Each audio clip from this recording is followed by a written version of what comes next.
نحمدہ و نصلی علی رسول الکریم۔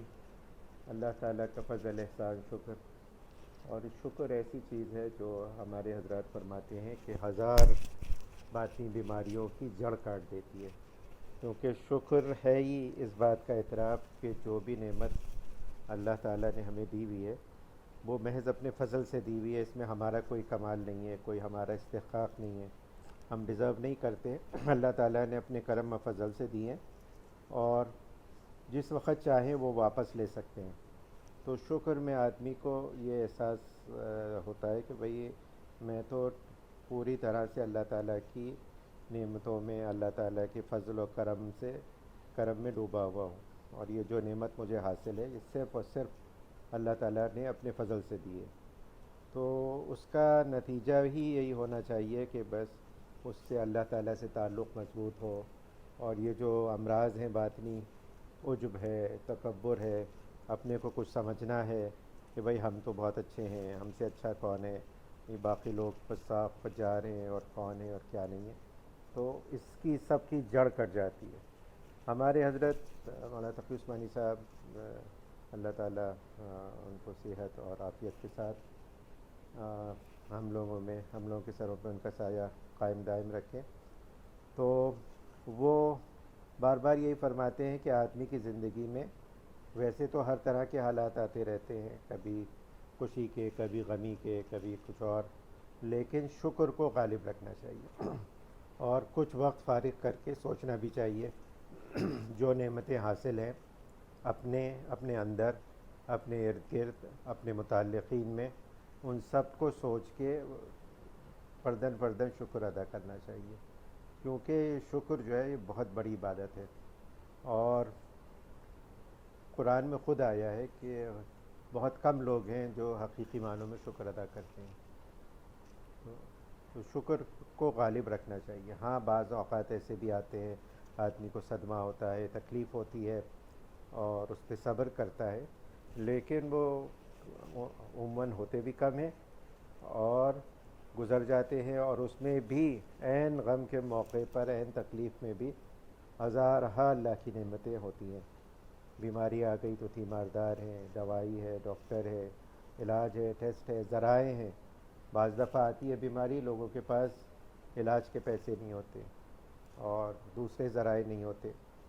ہمارے پاس آتے ہیں لوگ کہاں کہاں سے، افغانستان سے آتے ہیں اور کہاں سے آتے ہیں ایسی ایسی بیماریوں کے ساتھ، یعنی ہم لوگ ٹیلی میڈیسن سے اس کو کر لیتے ہیں، کسی پوچھ کے ٹیلی فون پہ کر لیتے ہیں، علاج کر لیتے ہیں، بیچاروں کو ہزاروں میل کا سفر کر کے آنا پڑتا ہے۔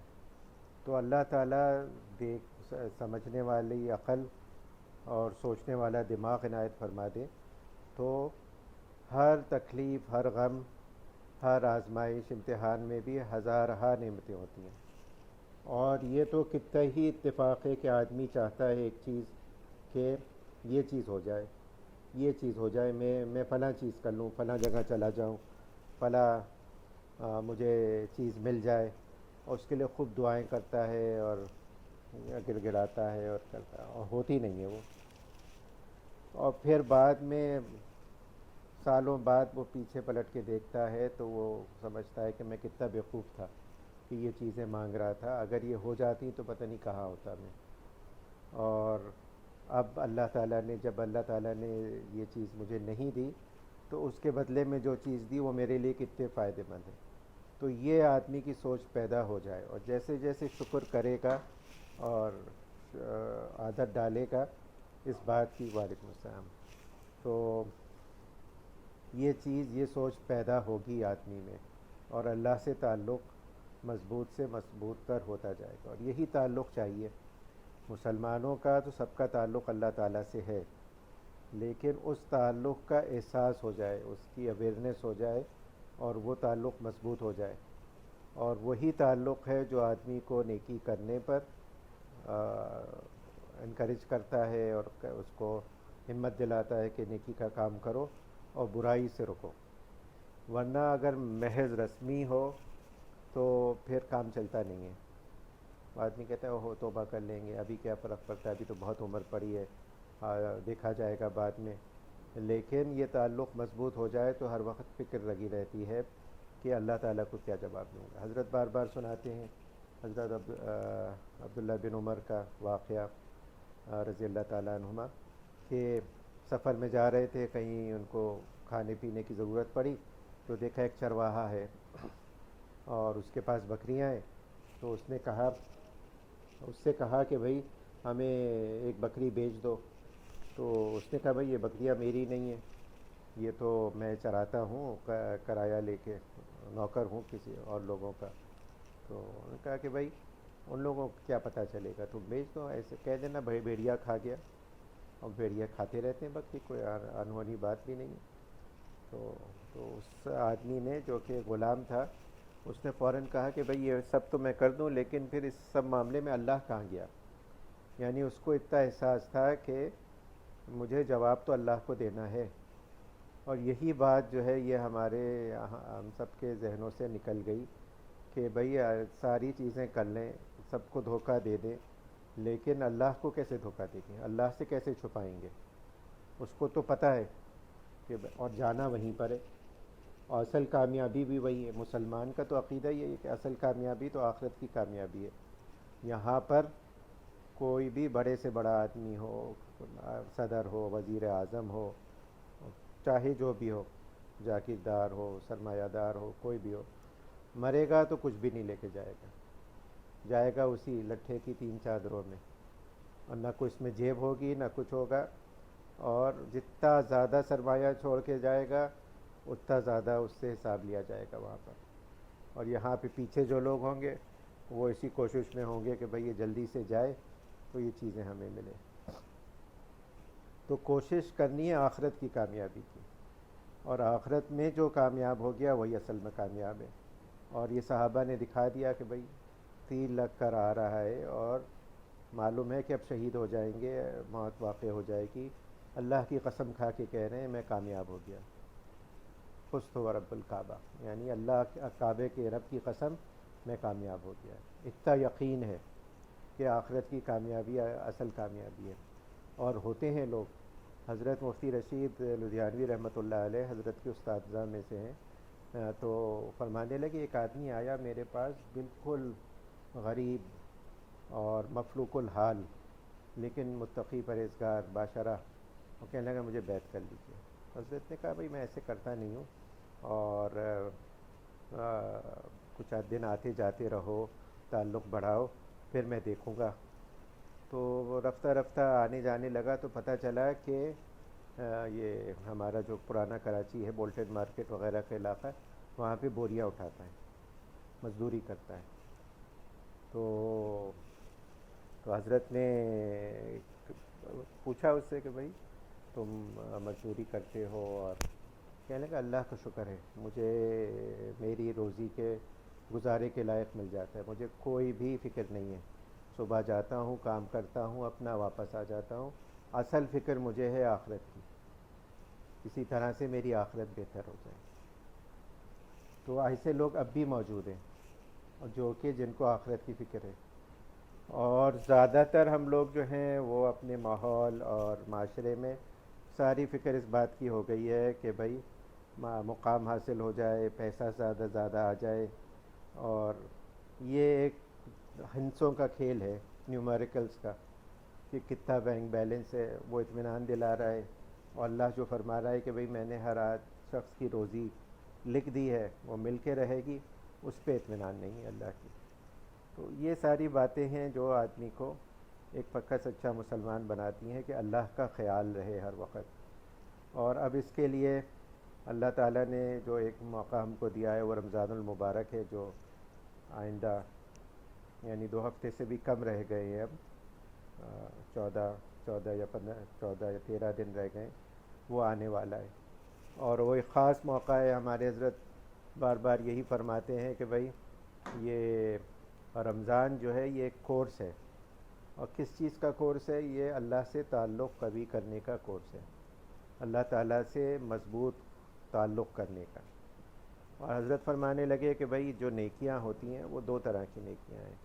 ایک نیکیاں ہیں وہ ڈائریکٹ اللہ سے, اللہ ہی کے لیے ہیں, اللہ کے لیے کی جاتی ہیں, کہ عبادت ہے جس میں اللہ کی تسبیح ہے, نماز ہے, تلاوت ہے, اور دعا ہے، اس طرح کی عبادتیں. اور ایک انڈائریکٹ ورشپ ہے، عبادت ہے کہ لوگوں کی خدمت کی جائے، ان کے کام آیا جائے اور اس طرح کے کام کیے جائیں فلاحی.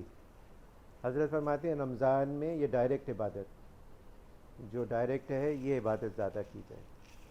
اور اس میں مثال بھی حضرت دیتے ہیں کہ بھائی جو اسلامی مدارس وغیرہ ہیں اس میں چھٹی جو ہوتی ہے وہ رمضان میں ہوتی ہے. تو لوگ تعجب کرتے ہیں کہ بھئی رمضان میں کیا چھٹی کا تک بنتا ہے.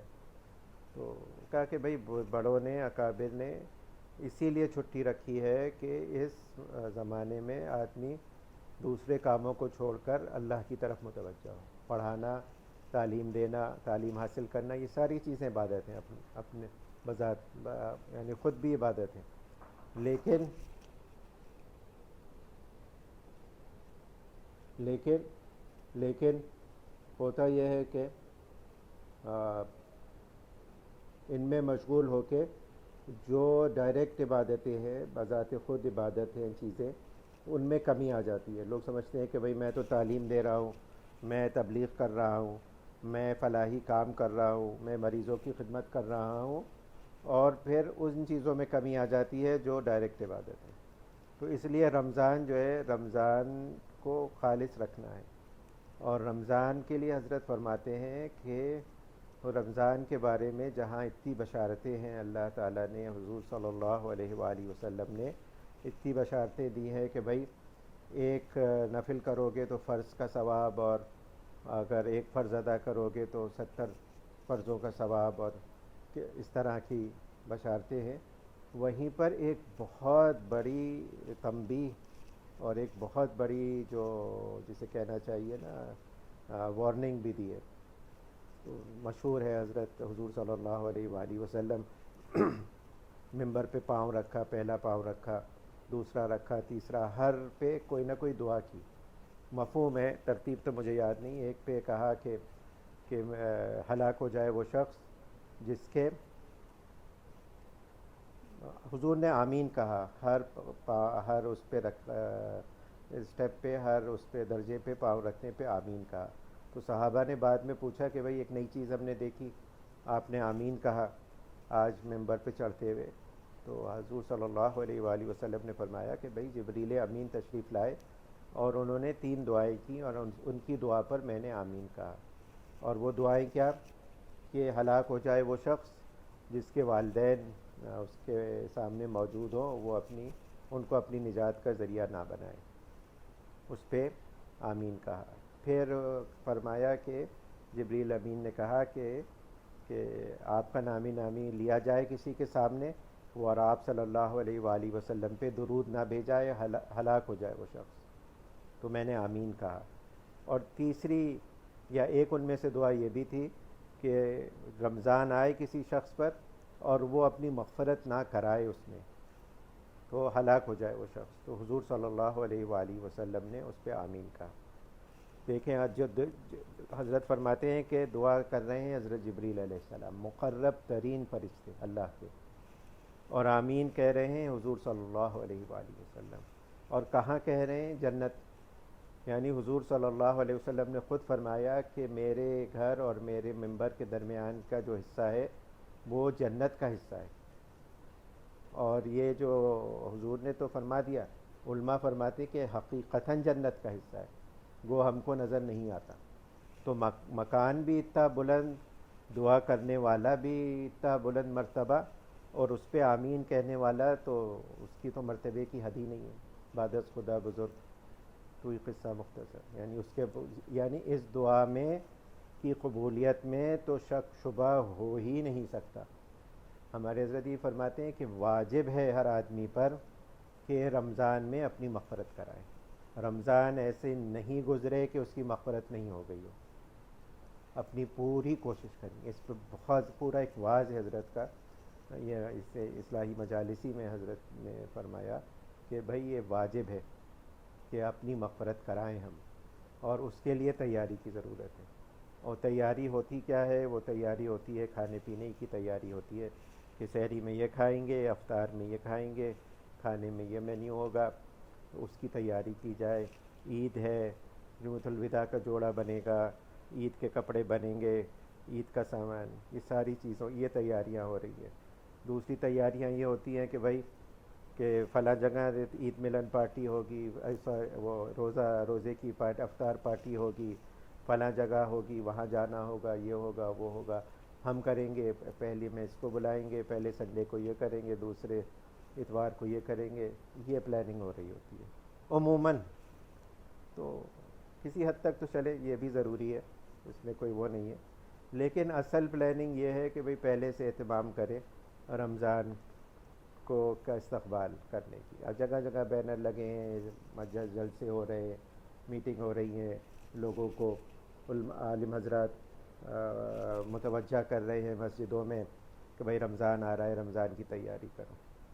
تو اصل تیاری کیا ہے رمضان کی؟ حضرت فرماتے ہیں کہ سب سے پہلے تو یہ کہ بھئی دعا کرنا شروع کریں، اور حدیث میں آئی ہے دعا، جو مشہور دعا ہے، اللہم سلمنی لرمضان وسلمہ لی متقبلا، کہ علیہ سلامتی سے رمضان تک پہنچا دیجئے اور سلامتی سے رمضان گزار دیجئے، اور سلامتی کے ساتھ اس رمضان کو قبول کر لیجئے۔ تو یہ ایک بات سکھا دی کہ بھئی عبادت ہے، عبادت کی جو تیاری ہے اس میں ایک تیاری یہ بھی ہے کہ عبادت مقبول ہو، خدا خواستہ ایسا نہ ہو کہ عبادت بھی کریں، محنت بھی کریں اور قبول نہیں ہو۔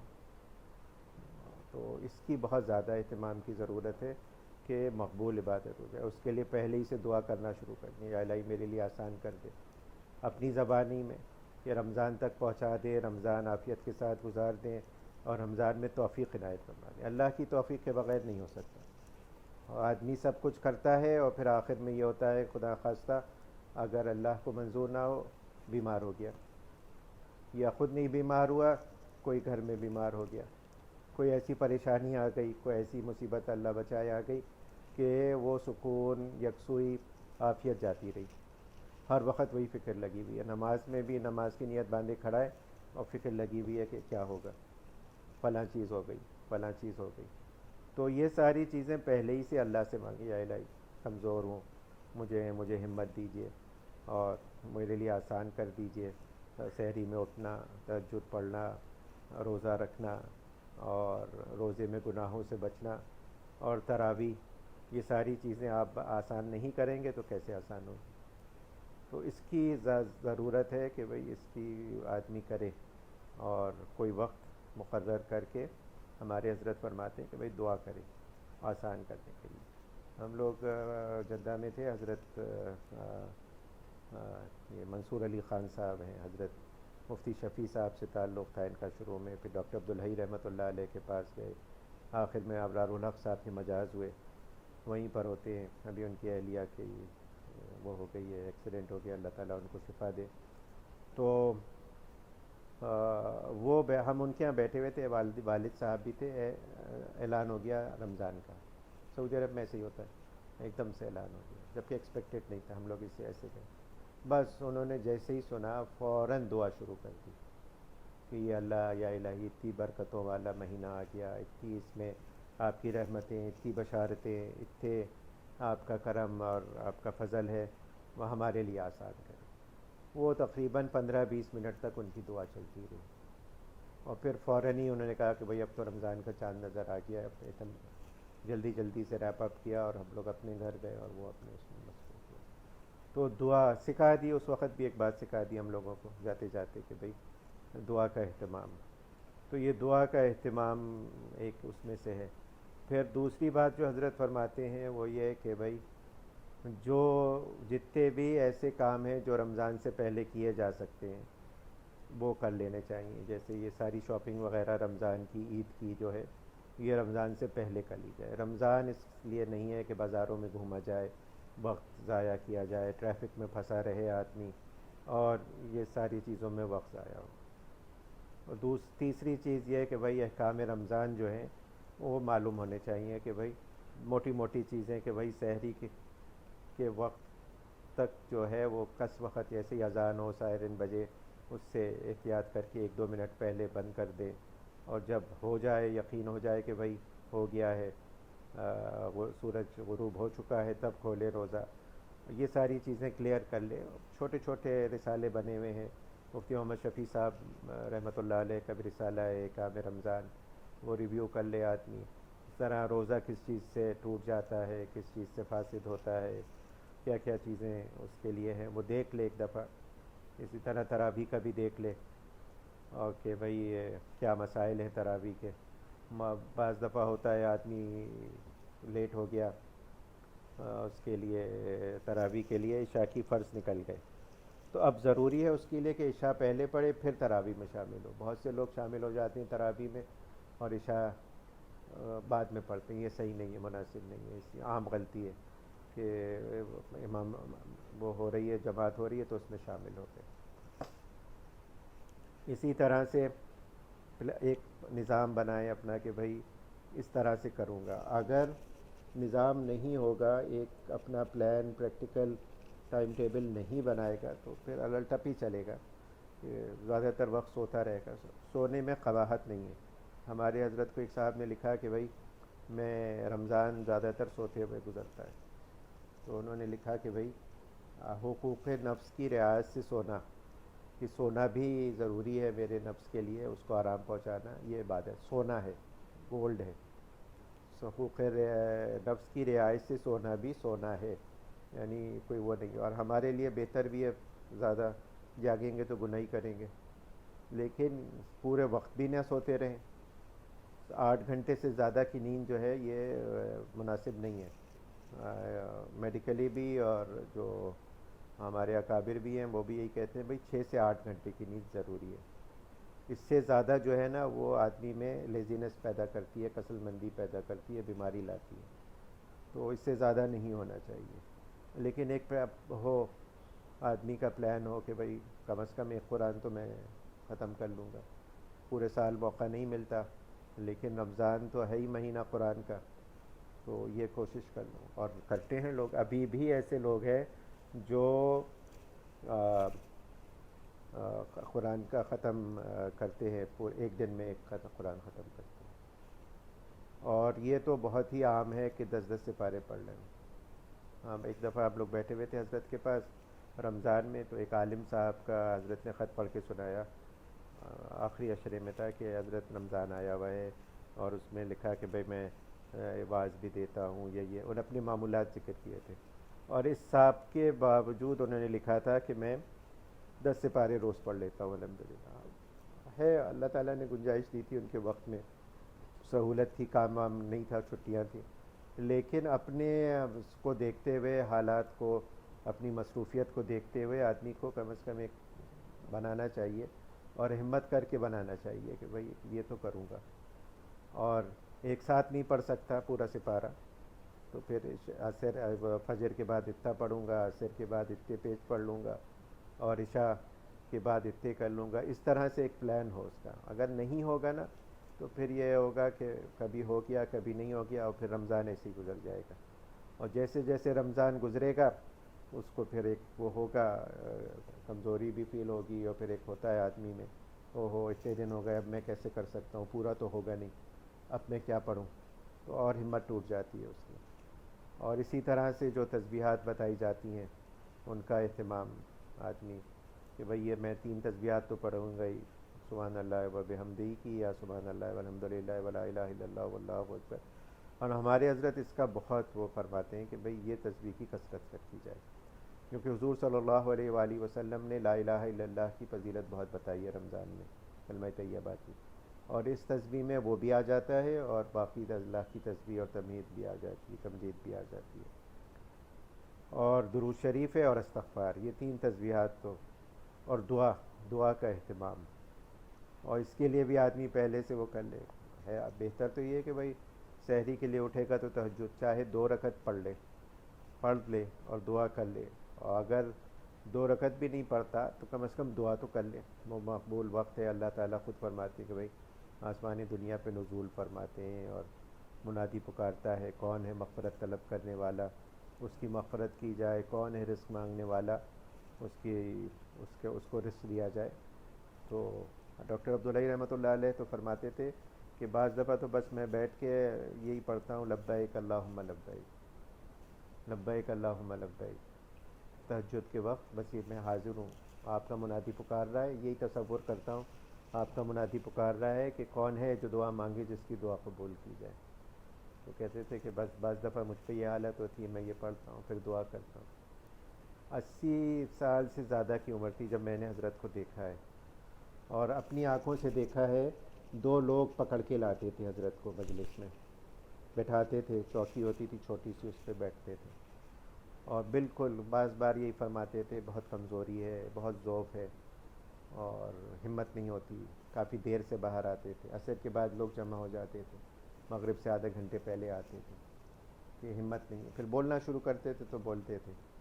لیکن ماشاءاللہ میں نماز دیکھا خود اپنی آنکھوں سے، کھڑے ہو کے پڑھتے تھے اور کوئی سہارے کی ضرورت نہیں ہوتی۔ تو فرمانے لگے کہ رات میں آنکھ کھلی تو تہجد کا وقت، تو میں نے کہا کہ بھائی نماز پڑھ لوں، تو شیطان نے کہا کہ پوری زندگی پڑھی ہے، اب ایک دن نہیں پڑھیں گے تو کیا ہوگا، اتنی کمزوری ہے، عمر ہے اور ضعف ہے۔ تو میں نے کہا کہ اچھا، تو کم از کم یہ کروں کہ دعا ہی کر لوں بیٹھ کے۔ تو بیٹھ گیا، بیٹھ کے دعا شروع کی۔ اب دعا تو کر ہی رہا ہوں، بیٹھ بھی گیا ہوں، آنکھ بھی کھل گئی ہے، تو چلو وضو کر لوں۔ تو وضو بھی کر لیا۔ کہنے لگے جیسے ہی وضو کیا، آ کے کھڑا ہوا میں 2 رکعت نماز کی نیت باندھ لی۔ اور اس سے پہلے کہ شیطان مجھے اور کچھ وہ کرتا، نفس کہ یعنی کمزور آدمی ہو، ضعف ہے، یہ ہے وہ ہے، تو میں فوراً نماز کی نیت باندھ لی۔ اور یہ 80 85 سال کی عمر میں فرما رہے ہیں حضرت۔ تو آدمی اپنے کو بہلا پسلا کے، اپنے کو وہ کر کے، اور ہمارے حضرات یہ بھی فرماتے ہیں کہ کم از کم 1 مہینے کے لیے اپنے آپ کو وہ کر لو، نفس کو یہ کہو، اپنے آپ سے یہ کہو نا کہ بھائی اب تو کرنا ہی ہے، تو بدک جاتا ہے وہ، کہتا ہے ہو یہ تو بڑی مصیبت آئی زندگی بھر کی، تو کہو بھائی 1 مہینے کے لیے کریں گے بس، تو پھر اس پہ تھوڑا راضی ہو جاتا ہے وہ۔ اور یہ نا، یہ جو رمضان کی خاص چیزیں میں بتاؤں، ایک صاحب فرمانے لگے کہ ان سے پوچھا ان لوگوں نے کہ بھائی آپ میں یہ تبدیلی کیسے آئی، آپ کے خاندان میں، آپ کے گھر میں تو کوئی ایسا دور دور تک کوئی نہیں ہے۔ تو کہنے لگے کہ بس ایک دفعہ کیا ہوا کہ رمضان میں آخری عشرے میں، بس پورا آخری عشرہ میں جاگا، اور بس ایک ہی دعا اللہ تعالیٰ سے میں نے کی کہ میں آپ کی رضا خوشنودی چاہتا ہوں، مجھے اپنے دین کے رستے پہ لگا لیجیے۔ یعنی کہ پوری، مجھے کچھ نہیں معلوم تھا اس وقت حکیم الامت کون ہے اور کیا ہے اسلام، مجھے یہ بھی نہیں معلوم تھا تصوف وغیرہ کیا ہے، کچھ بھی نہیں پتہ تھا۔ بس یہ اللہ کی توفیق سے، اور یہ اللہ کی توفیق ہو جاتی ہے، بعض دفعہ تو اللہ تعالیٰ ایسے ہی دے دیتے ہیں، بعض دفعہ کسی کی دعا ہوتی ہے، کسی کی آپ نے مدد کر دی، کسی کی خدمت کر دی، کسی محتاج کو کچھ دے دیا، اس نے دعا کر دی آپ کے لیے اور وہ دعا قبول ہو گئی، وہ اللہ تعالیٰ کا وارد آ جاتا ہے، آپ کو ڈائریکٹ کر دیتا ہے۔ کہنے لگے بس وہ رمضان گزرا ہے اور اس کے بعد ایسے حالات ہوتے گئے کہ میں پھر ایونچولی کسی کے پاس پہنچا، اور پھر ان سے میں نے اصلاح کرائی، اور پھر تو یہ دعا کا بہت اہتمام، خصوصاً 2 وقت، فجر، یہ سحری کے وقت، اور روزہ کھلنے سے پہلے، روزہ جب کھل رہا، حضور صلی اللہ علیہ وآلہ وسلم نے اس کی خود وہ فرمایا تاکید، اور اس کے اوپر لوگوں کو انکریج کیا کہ اس وقت دعا قبول ہوتی ہے، تو اس کا اہتمام، اور یہ وقت ہوتا بھی ایسا ہے، روزہ کھل رہا ہے، اس اہتمام میں لگے خواتین خصوصاً۔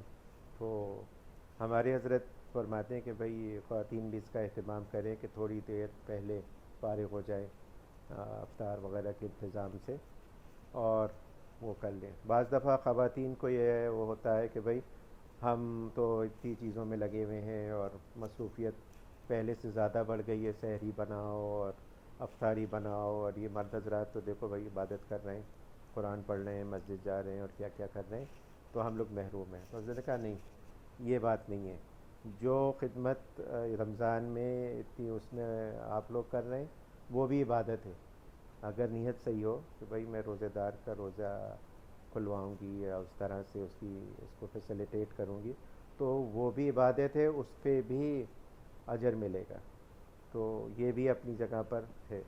تو بس رمضان کے لیے اسی کی ضرورت ہے، اور رمضان میں مجاہدہ ہے، خود رمضان میں حضرت فرماتے ہیں کہ بذات خود اگر کچھ بھی نہ کرے آدمی تو روزہ ایک مجاہدہ ہے، کھانے کے ٹائمنگز الگ ہو گئے، ریسٹرکشنز ہو گئیں، آدمی کو باندھ دیا گیا. اور پھر تراویح میں ایک ہے مجاہدہ، 1.25 1.5 گھنٹہ تو لگتا ہی لگتا ہے عام طور پر. اور پھر اس کا بھی ضروری ہے کہ بھئی پہلے سے آدمی پلان کر لے کہ بھئی میں تراویح یہاں پڑھوں گا، اس طرح سے کروں گا، یہ ترتیب ہو، تاکہ پھر یہ نہ ہو کہ بیچ میں ترتیب ٹوٹ جائے. ترتیب ٹوٹ جاتی ہے تو ہمت بھی ٹوٹ جاتی ہے. آدمی کہتا ہے بھئی ترتیب تو ٹوٹ گئی میری، قرآن تو پورا ہوگا نہیں، تو اب گھر میں پڑھوں چاہے کہیں پڑھوں یا جہاں پڑھوں، تو اس کی بھی اہتمام کرنا چاہیے. اور پہلے ہم لوگ یہ کرتے تھے جب کال وال پر ہوتے تھے تو